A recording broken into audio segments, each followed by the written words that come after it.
राधे राधे, जय श्री राम। इसे हमारे चैनल को लाइक करें, सब्सक्राइब करें और बेल आइकन को दबाएं, जिससे नई वीडियो देखने को मिले और शेयर करें। नहीं आ रहा लेकिन हम उसे बुला रहे हैं जिसका नाम आप नहीं भूलेंगे, पार्थ नवीन।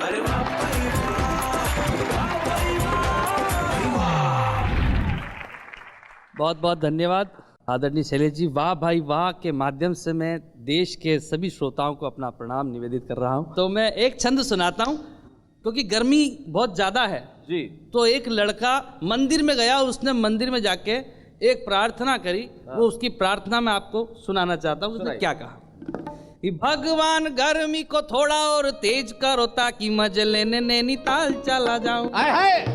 क्या बात है। भगवान गर्मी को थोड़ा और तेज करो ताकि मजे लेने नैनीताल चला जाऊं मैं। ताल तलैया में जल भरा रहे लबालब ताकि जल क्रीड़ा को भोपाल चला जाऊं मैं। ताकि जल क्रीड़ा को भोपाल चला जाऊं मैं। एक्सीडेंट भी करो तो एम्बुलेंस से ही करो, एक्सीडेंट भी करो तो एम्बुलेंस से ही करो ताकि उसमें ही अस्पताल चला जाऊं मैं। पत्नी के सी भी दे दो, साली टना टन देना ताकि बिना काम ससुराल चला जाऊं ताकि बिना काम ससुराल पत्नी कैसी भी देना, साली टना टन देना। क्या सात्विक विचार है भाई। वाह पार्थ, मैं अपने बड़ों से सीखता हुआ आया हूँ। हाँ बिल्कुल बिल्कुल। दोनों हाथ उधर करो, वो बड़े भाई है। मैं एक गीत सुनाना चाहता हूँ, हाथ से गीत सुनाता हूँ आपको। हाँ। हमारे हिंदुस्तान में क्या था, इसको प्यार का बुखार चढ़ा हुआ है। एक को जब प्यार का बुखार चढ़ा तो मैंने उसके लिए गीत लिखा है। वो गीत आप तक पहुंचाता हूँ। अरुण जैमिनी को समर्पित कर। मेरे यार चढ़ा प्यार का बुखार, मेरे यार चढ़ा प्यार का बुखार, कहानी दी एंड हो गई। मेरे यार चढ़ा प्यार का बुखार, कहानी दी एंड हो गई। इतना भटका तू लैला की गली में, जवानी सेकंड हैंड हो गई। मेरे यार चढ़ा प्यार का बुखार, कहानी दी एंड हो गई। उसके इश्क में पागल होकर बना देवदास, उसके इश्क में पागल होकर बना देवदास। तू सांड बनकर घूमा, उसने नहीं डाली घास। तू तो बना रहा, तू तो बना रहा निर्धन नेपाल, वो टर्की थाईलैंड हो गई। यार चढ़ा प्यार का बुखार, कहानी दी एंड हो गई। यार चढ़ा प्यार का बुखार, कहानी दी एंड हो गई। उसके सारे काम किए थे तूने बनकर रामू, उसके सारे काम किए थे तूने बनकर रामू। सर्किट शॉर्ट हुआ अब मुन्ना बना हुआ है मामू, सर्किट शॉर्ट हुआ अब मुन्ना बना हुआ है मामू। फूल ले करके, हाँ फूल ले करके, फूल ले करके खड़ा रहा फूल, वो और से अटेंड हो गई। मेरे यार चढ़ा प्यार का बुखार, कहानी दी एंड हो गई। मेरे यार चढ़ा मलियागिरी का चंदन लाया कर वंदन अभिनंदन, मलियागिरी का चंदन लाया कर वंदन अभिनंदन। शेरनी करती नहीं है शेरू से गठबंधन, शेरनी करती नहीं है शेरू से गठबंधन। तू तो मंदिर का, तू तो मंदिर का घंटा ही रहा, वो डीजे वाला बैंड हो गई। मेरे यार चढ़ा प्यार का बुखार, कहानी दी एंड हो गई। एक कार ने मारी देखो बुलडोजर को टक्कर, एक कार ने मारी देखो बुलडोजर को टक्कर। गुड़ के गुड़ रह गए गुरुजी, चेली हो गई शक्कर। गुड़ के गुड़ रह गए गुरुजी, चेली हो गई शक्कर। फोन तूने दिया, हाँ फोन तूने दिया, फोन तूने दिया, वो इंटरनेट पे सभी की गर्लफ्रेंड हो गई। मेरे यार चढ़ा प्यार का बुखार, कहानी दी एंड हो गई। मेरे यार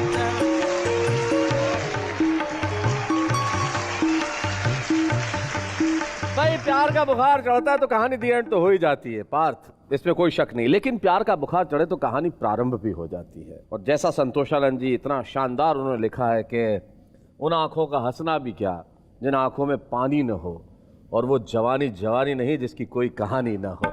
मुझे याद आता है एक ज़माने के अंदर एक लड़का अपनी प्रेमिका के पास बैठा था और कहा कि मैं तेरी जुल्फ़ों के साथ खेलना चाहता हूँ। उसने विग उतार दी, बोले सुबह तक खेल। तो इस तरह से कहानी भी दी एंड हो जाती है। लेकिन एक ऐसा व्यक्ति जिसकी कहानी न दी एंड होती है न कभी होगी, क्योंकि वो व्यक्ति चिर युवा है, उसकी कविताओं में जवानी है, उसमें खुद में रवानी है और उसकी अपनी एक कहानी है। अरुण जैमिनी जो हमेशा मुस्कुराता है, अरुण जैमिनी जो हमेशा अपने साथ ठा के लेके जाता है। हिंदी कवि सम्मेलनों में अगर अरुण जैमिनी है तो मतलब सफलता की गारंटी है, ऐसा वो स्वयं कहते हैं। लेकिन सत्य बात यह है कि ये मैं भी कहता हूं और सारा देश कहता है, आए अरुण जैमिनी।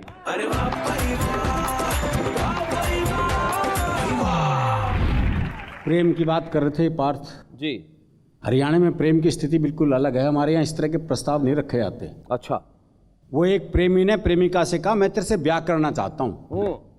तो लड़की बोली, ये पुराना तरीका है, किसी नए ढंग से प्रपोज कर। अच्छा। तो लड़का बोला, ऐसा है, तू मेरे छोरे से अपनी चिता में आग लगवाना पसंद करेगी? बड़ा नया तरीका है, बड़ा नया तरीका है, वाह। विवाह का ये मौलिक प्रस्ताव ये हमारे यहाँ संभव है। दरअसल क्या है, इतनी देर से बुजुर्ग कोई कुछ मन का अंदर का बच्चा जो है वो जीवित रहना चाहिए। हाँ, सही बात। और मेरा बच्चा मेरे अंदर जीवित है हमेशा। बहुत बढ़िया, क्या बात। और हरियाणा के बच्चों का तो वैसे भी कहना क्या, वो आजकल एक सिस्टम शुरू हुआ है ना जी, बेटी बचाओ बेटी पढ़ाओ। तो कुछ स्कूलों में गुरुजी क्लास में आते हैं, बोले क्लास में जितनी लड़कियां उन्हें अपनी बहन मानो, जितनी लड़कियां उन्हें अपनी बहन मानो। वो एक हरियाणा का था, बोले मैं तो ना मानूं। बोले क्यों भाई, तू क्यों नहीं मानने का? बोले इतने भात कौन भरेगा। तो बात उसकी जायज है। जब वो इतनी दूर का भविष्य जानता है तो निकट का तो जानता ही। जानता, बिल्कुल जानता। वो क्लास में टीचर ने सवाल कर दिया, बोले मैंने तुझे थप्पड़ मारा, इसका भविष्य काल बता। हाँ। बच्चा बोला, तेरी साइकिल में पंचर मिलेगा। तो ये भविष्य काल भी हरियाणा का बालक ही बता सकता है जी। बहुत बढ़िया। वो क्लास में टीचर ने सवाल कर दिया, बोले मान लो तुम्हारे पास 10 लड्डू हैं। हाँ। बोले कैसे मान लो जब है ही नहीं। बोले मान लो, गणित में माना जाता है। बोले माना जाता तो मान लिए। बोले 2 लड्डू किसी ने ले लिए। बोले पहले तो ये बता किसने ले लिए। अरे बोले मान लो ना किसी ने ले लिए। बोला अच्छा मान लिया, तो कितने बचे? बच्चा बोला जी 20। बोले ये कौन सा गणित है? बोले गणित में तेरी माननी जाएगी बस।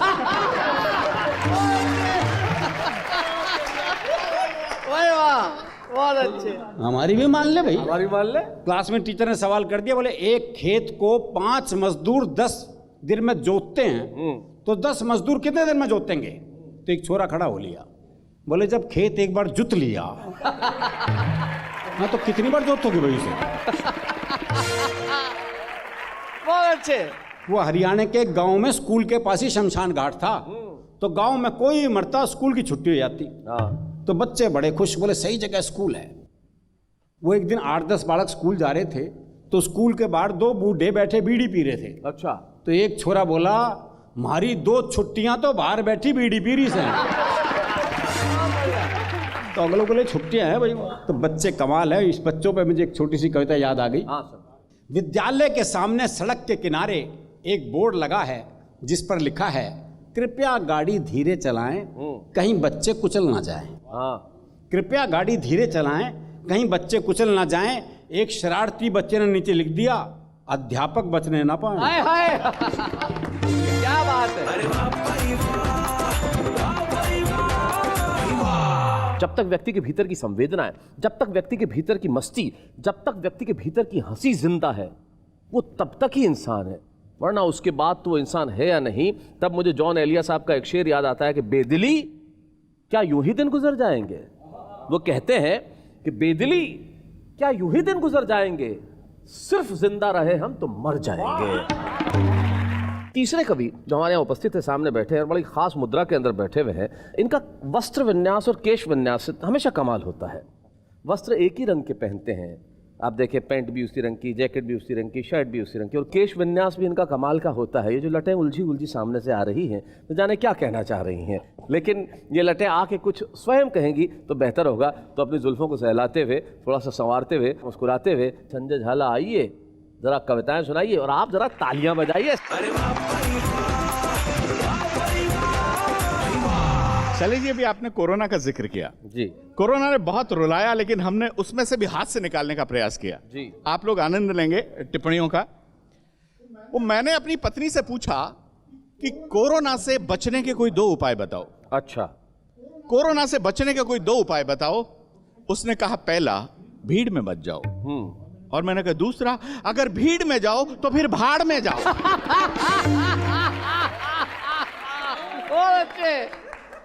अब ऐसी ऐसी स्थितियां आ रही थी, एक एक टिप्पणी, एक एक पंक्ति का आप लोग आनंद लेंगे। कोरोना में हमें इतनी बार हाथ धोने पड़े कि लग रहा था कि हाथ से हाथ नहीं धोने पड़ जाएं। बहुत बढ़िया। हाथ से हाथ नहीं धोने पड़ जाएं। और आप देखिए किस किस के साथ क्या क्या अन्याय किया कोरोना ने। की बात क्या बताऊं संजय, इतना डर लगता था कि जिस साबुन से मैं हाथ धोता था बाद में वो दूसरे साबुन से वो साबुन भी धोता था। स्थिति ऐसी थी। अब मुझे बात याद आ रही है कि कोरोना ने किस किस के साथ क्या क्या किया जी। कि जो लोग सौंदर्य का रसपान करने के लिए घाट घाट घूमते थे वो जलपान करके खाट पर ऊँगते रहे। क्या ये इशारा अरुण जैमिनी की तरफ है? ये बिल्कुल बिल्कुल, ये अरुण जी के लिए है। और भी जो आगे की पंक्ति है ये भी उन्हीं के लिए है कि प्रेमियों के लिए कोरोना प्रेम चौपड़ा बनकर आया। प्रेमियों के लिए कोरोना प्रेम चौपड़ा बनकर आया, सालों को वैलेंटाइन डे के दिन क्वारंटाइन कर दिया। और साहब जो लोग ब्याह के लिए मरे जा रहे थे, जो लोग उतावले हो रहे थे, सफेद कोरोना किट पहनकर जिन्होंने ब्याह किया, ऐसा लग रहा था जैसे 2 प्रेतात्माओं का ब्याह हो रहा है। सही है, बिल्कुल। बहुत अच्छे।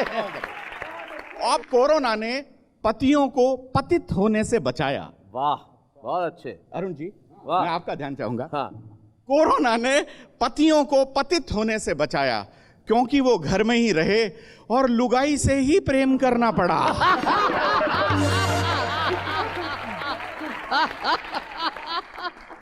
और एक बात के लिए मैं कोरोना को कोसना चाहूंगा साहब, आप लोग आनंद लेंगे कि हम लोग हर साल एक ऑस्ट्रेलिया पैदा करते थे। पिछले 2 सालों में नाश जाए इस कोरोना का, इसने हमें हमारी उत्पादन क्षमता और हमारे पुरुषार्थ से वंचित कर दिया। बहुत बढ़िया। कुछ लोग ये कह सकते हैं कि कोरोना जो है वो करुणा का विषय निश्चित तौर पर है। पूरी दुनिया ने जो है बहुत कठिन समय देखा है। हम लोग घरों में बंद रहे, बहुत लोगों ने अपने प्राण त्याग दिए। इस बीमारी ने न जाने क्या क्या जुल्म नहीं किया, लेकिन हमारे चिकित्सा कर्मी, हमारे पुलिसकर्मी, हमारा जो म्यूनिसिपल स्टाफ है वो, और हर वो व्यक्ति, पत्रकार मित्र या जो उन सेवाओं में लगे थे जो बहुत ज़रूरी है, ये तमाम चीज़ें ऐसी है, अगर वो लोग नहीं होते तो शायद हम इस कठिन काल को इतनी आसानी से पार नहीं कर पाते। आप सोचते होंगे कि विषय करुणा का है, निश्चित तौर पर है, लेकिन यही इंसान की ताकत है कि हर मुश्किल से लड़ के निकल आए, हर कठिनाई से पार पा जाए और उसमें से भी हंसी और मुस्कुराहट का साधन ढूंढ ले। क्योंकि जीवन में अगर आप आंसू बहाएंगे तो कोई नहीं होगा जो आपके आंसू पहुँचेगा, लेकिन अगर आप उसमें से हंसी निकाल लाएंगे तो हर व्यक्ति आपके साथ हंसना चाहेगा। बस यही संदेश हम आपको देना चाहते हैं। समस्याएं चाहे जितनी कठिन हो, लेकिन हमें उन पर हंसना आना चाहिए ताकि हम जिंदगी को आगे बढ़ते देख सकें। शैलेश भाई, कोरोना पे मुझे भी एक बात ध्यान आ गई। तूने इतना ज्ञान दे दिया कोरोना पे जी। वो सबसे पहले हमसे कहा गया वर्क फ्रॉम होम। बताओ हम कैसे करें जी, हमारे लिए बड़ी दिक्कत।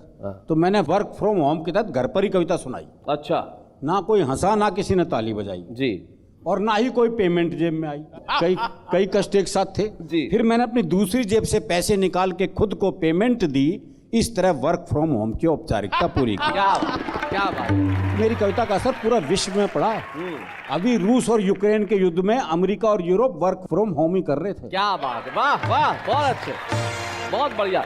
ये देखा मित्रों, आपने कोरोना से भी हमने हंसी निकाल ली। और अब इसलिए मैं सिर्फ यही कहना चाहूंगा कि हम इसीलिए सबके हृदय में बसना जानते हैं, क्योंकि कठिनाई कितनी भी बड़ी हो हम स्वयं पे हंसना जानते हैं। तो आइए हम इस कहानी को आगे बढ़ाते हैं और हम वो सेगमेंट लेकर आते हैं जिसका नाम है, ये कहानी थोड़ी इल्मी है, यानी फिल्म का एक दृश्य होगा लेकिन आप उसमें अपना इल्म का छौंक लगा दीजिए। तो देखते हैं कहानी थोड़ी इल्मी है। अरे वाह भाई वाह, भाई वाह।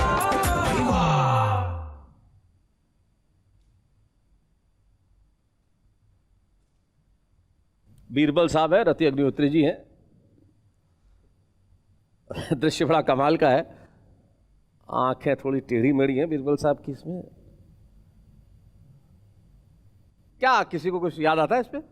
मुझे तो एक ही बात याद आ रही है। जी वो एक पार्टी में एक पुरुष जो है एक महिला को लगातार घूरे जा रहा था, जो इस तरह जैसे से हाँ घूरे। बिल्कुल ऐसे ही। 2 घंटे हो गए। तो उस महिला से रहा नहीं गया, बोली आई उसके पास, बोले क्या बात है आप मुझे 2 घंटे से घूर रहे हैं। बोला ऐसा है तू बहुत बदसूरत है। अच्छा बदसूरत है सीधा। अब इस जवाब की उम्मीद महिला को नहीं थी। इसमें मैं क्या कर सकती हूँ, जैसा मुझे भगवान ने बनाया वैसी मैं हूँ। है बोले तू तो बहुत कुछ कर सके थी, अपने घर नहीं रह सके थी।